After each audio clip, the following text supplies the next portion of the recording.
व्यापार पेशे से आय शीर्षक में आज का टॉपिक है मेंटेनेंस ऑफ अकाउंट्स। खाते कैसे रखे जाएं। Section 44AA।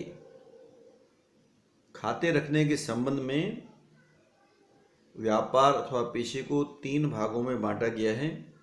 एक कहलाता है विशिष्ट पेशे, दूसरा गैर विशिष्ट पेशे नॉन स्पेसिफिक प्रोफेशन अथवा व्यापार, और तीसरा होता है 44 AD, 44 ADA और 44 AE के अंतर्गत किए जाने वाले विशिष्ट व्यवसाय। इसका डिटेल में आगे चलकर आपको बताऊंगा।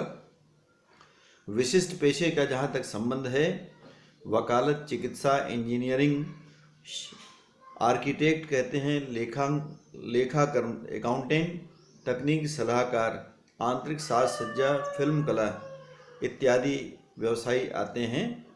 इनके संबंध में यदि किसी विशिष्ट पेशे के संबंध में पिछले 3 गत वर्षों में किसी भी वर्ष में सकल प्राप्तियां 1.5 लाख रुपए या उससे अधिक हैं, या नए स्थापित व्यापार के संबंध में 1.5 लाख रुपए से अधिक होने की संभावना है, तो निर्धारित पुस्तकें उसको रखनी पड़ेंगी। अकाउंट बुक्स, इसमें आता है कैश बुक और लेजर।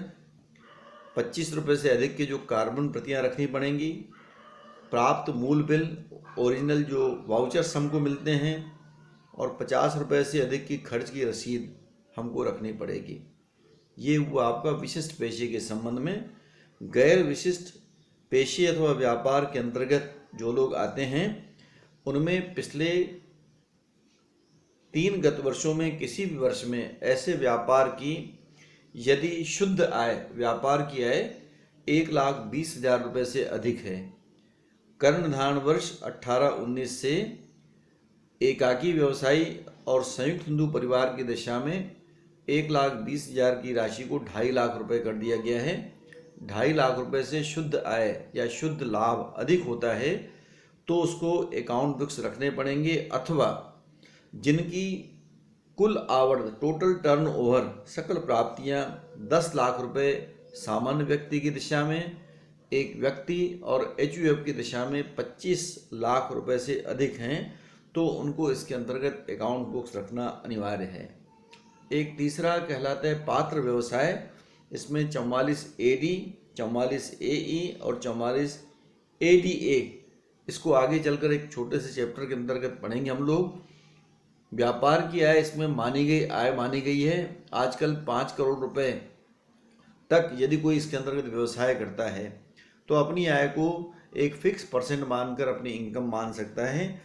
इसको डिटेल में आगे चलकर पढ़ेंगे। मतलब उसके बाद आता है बही खातों का अनिवार्य अंकेक्षण।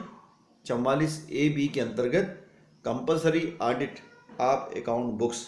तो इसमें व्यापार करने वाले जो भी व्यक्ति रहता है, उसमें गत वर्ष की सकल प्राप्तियां यदि 1 करोड़ रुपए से अधिक हैं, आजकल इसको आपका 5 करोड़ रुपए तक कर दिया गया है, ऑडिट कंपलसरी होता है।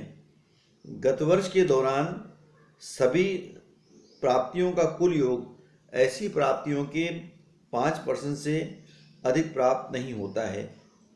गत वर्ष में रोकड़ में सभी भुगतानों का कुल योग ऐसे भुगतानों के 5% से अधिक नहीं होता है, तो ऐसी स्थिति में चार्टर्ड अकाउंटेंट से ऑडिट करवाना जो है वो कंपलसरी होता है।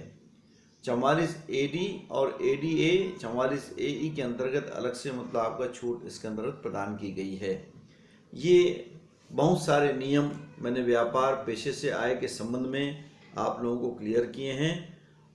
बाकी व्यापार पेशे से आय की गणना अब कैसे की जाए, इसका एक निश्चित प्रोफार्मा क्या है, प्रैक्टिकल प्रॉब्लम कौन कौन से इसके अंतर्गत पूछे जाते हैं, इनकी जानकारी मैं अगले लेक्चर में आप लोगों को दूंगा।